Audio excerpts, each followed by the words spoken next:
Hello everyone, I'm Sarah. Welcome to 1213 Prescott Way. Don't forget to like, comment, and subscribe, and hit that notification bell so that you'll be notified when we post another video.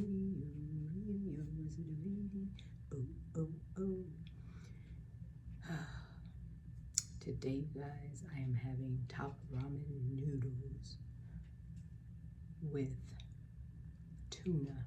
I don't know if you guys like it. It is delicious with albacore tuna in it. And then I had a half of my veggie burger left over from last night, so I said I'll put them together. So tired of throwing away food from just eating half, getting full, and then not wanting the rest.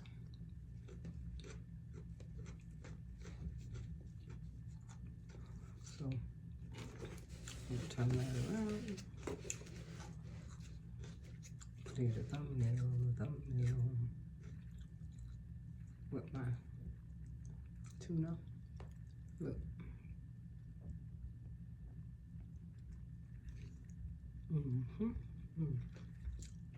It's so good to me.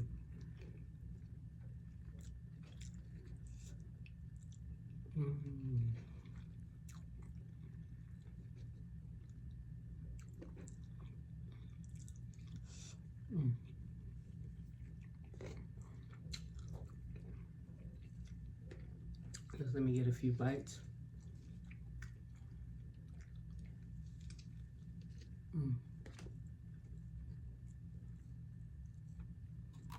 I had a cup of tea earlier.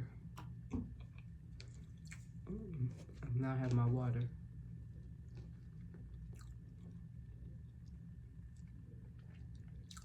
I don't know if you can tell, but I am hungry.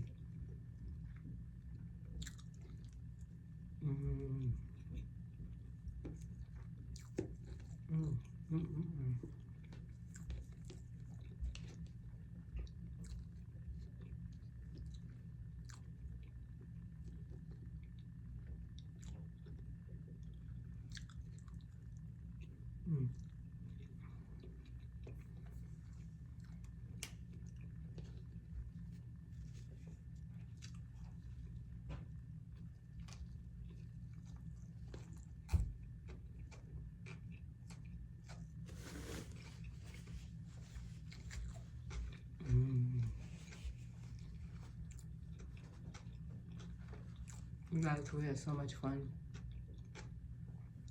this past weekend that we're already planning for another meetup at the beginning of 2025.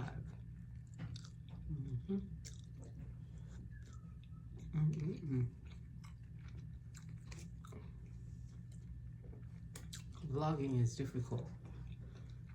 You have to always be cognizant of it. And I wasn't. I was so into what we were doing. We played Uno, Monopoly, sat on the balcony and just talked while the hubbies were inside talking. We were on the I didn't even videotape where we stayed. Beautiful 4-bedroom cabin. Each room had a huge walk-in bathroom with the tub, big jacuzzi tub and the shower, nice size shower. It was almost like another bedroom.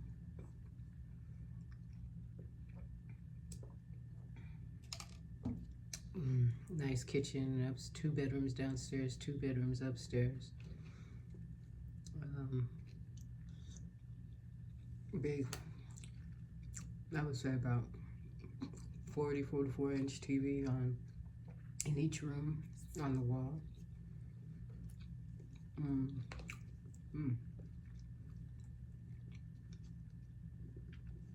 With all they saw, I didn't see any, but a couple of us saw foxes. And of course you have to beware of the bears.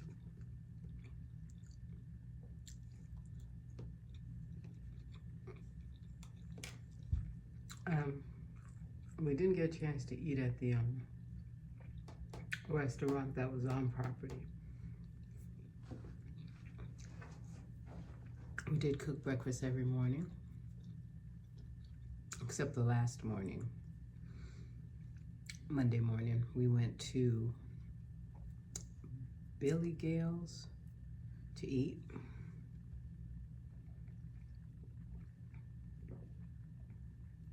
And that's where we sadly parted ways. And of course, talked in the parking lot another about 30 minutes. But we had such a good time, such a good time, such a relaxing good time, but not so much for the fellas. That's why we're doing it when there are no shows, so that they'll, they're not having to go back and forth to sing to the cabin, just be straight fun. Even I'm not saying that after show's not fun, but I'm saying quality time with everyone without having to have that break in between, especially on Saturdays, since they have 2 shows on Saturday, one in the afternoon, one in the evening. So we're looking forward to that. It's going to be fun.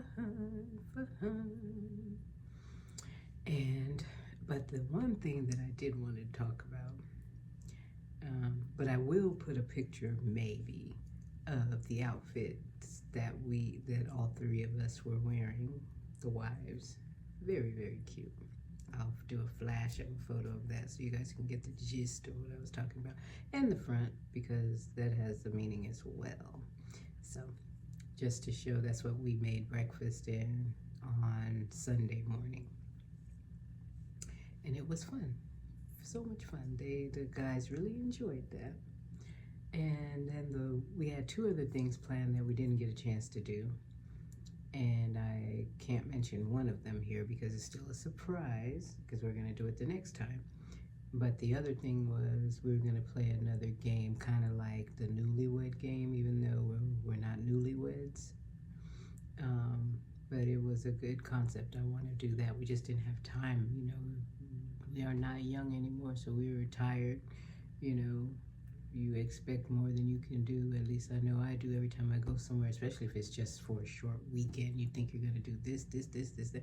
Like when we went to LA one time, David and I went for the weekend. We slept. I think we did one thing. We went to go visit my girlfriend. And we may have done something else, but whatever, all the stuff that we had planned didn't happen. We were in that bed.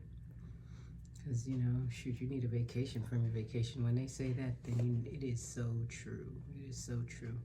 But anyway, I wanted to talk about that case that happened last February. More specifically, I think February 24th, 2023, where the dog attacked a couple. I'll put it that way. They went to go drop off clothes at, I believe it was their seamstress house, and the husband was waiting in the car for the wife to come out. He was sitting in the car on his phone, and as she came out of the house, the neighbor's dogs were just barking at her, the pit bulls. They were just barking, and as she was getting closer to the car, they actually climbed the fence. She didn't say jump, climbed it. Climbed over it, and I believe the others went under it. There were 2 of them.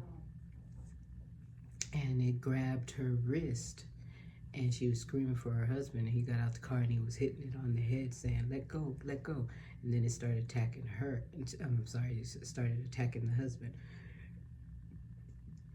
And it drug him, and by the time he was yelling help and all that stuff, but of course no one could help him. So the neighbor, one guy, I believe he was a young guy, came out and was hitting him with a rake, and it bit him, and he ran back. And then the other neighbor was trying to squirt it with the hose. That wasn't working. And by the time the fire department and the police came, the fire chief, he got out, tried to help. Their dog attacked him and bit him on his leg, and then he hit him with the I forgot what kind of tool he had. And then he came back. He said he rolled, and then he came back and attacked him again. And mind you, prior to this, the owners of those pit bulls had been told about them. They'd been the neighbors had been calling on them. They'd been scared to go out, you know, with their dogs or their children, because the dogs are always getting out of the yard, and you know, in the neighborhood, and eating in people's trash and in their yards, and even attacked. They had multiple attacks prior to this incident within the 2 years that they had been residents there. And they didn't, you know, they easily were able to get out of the fence. The fence was wonky, wasn't sturdy or anything, so they didn't repair it. They didn't make sure the dogs were secure, and they weren't home at this particular time. And so but by the time they got to the husband, and the dog drug him over to the sidewalk, and the dogs were all covered with blood. There was puddle of blood. And they said that the dog, his arm was shredded, and he had, you know, bite marks in his face, and he was just gone. You know, they said that by the time they got him in the ambulance, they heard a faint heartbeat, or pulse, I should say, and he ultimately passed away. So they were in court saying what the punishment of the owners should be, and the owners are trying to blame the animal control because they never really, they're saying that they didn't do their job as far as making sure that the owners did their part. They're just trying, you know how that game goes. So I'm on day 3. And so it's very interesting and sad at the same time, because the neighbors were so emotional, and the wife was so emotional when she was explaining what happened, and, you know, saying that her husband, you know, how she had to watch him being unalived, and, you know, that kind of stuff. So but it's very interesting, you know, interesting, sad, and they were just saying how he had longevity in his family. The husband, he was 81. His mom turned 100. She's still alive, and the grandmother died at 108. She passed away at 108, which was, you know, so they just showed, you know, they're saying that he had at least 20 more years, you know. Although he was diabetic, he still had time, you know, and it's just listening to all the testimony and everything. I know. I just like to listen. Of course, you know the field that I'm in, the legal field. I just like to hear the court, you know, testimony, especially with all the neighbors and how they all said they did call the animal control, but they didn't get anywhere with them. They said sometimes it'd take them 5-6 hours to come out. They'd come out, survey the property, and leave. They would never do anything like make them get rid of the dogs. To me, after one time they bit somebody, they should have had to get rid of the dogs, but nope. It happened multiple times throughout those 2 years. And the owners, because they saw the ambulance and the fire department and all of them there, and when they pulled up and they called the dogs, and the dogs ran to them immediately, and they secured them and everything, and then when the cops went over to talk to them, they never once asked how the husband was, or the wife, or if anyone was hurt really bad or at all, or how was the state of them. Not one time. Not that I saw, I will say. And they even said it, you know, on the video. So it's just a sad situation. So I just want to see what they plan on doing as far as they're concerned, because, and then they showed their house. They had 4 puppies inside, and I believe 3 of the adult dogs outside, and there was feces everywhere in all the rooms, including the kitchen, urine all over the house, and they showed just piles of trash. And if you see them, you know, how they showed them interviewed and, you know, being interrogated and in court, you wouldn't even think that their house looked like that. So anyway, it is not a cool thing at all. And you guys, I apologize because I realized I was staring at off as usual. So anyway, you guys, let me know if you've been following this story as well, or if you don't like to see stuff like that because of a trigger or anything like that. So you guys, thank you so much for watching my video. Don't forget to like, comment, and subscribe, and hit that notification bell so that you'll be notified when we post another video.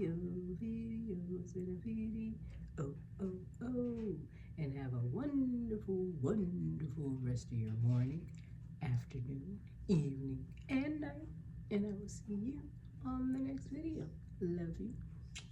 Peace. Ooh, baby. Ooh.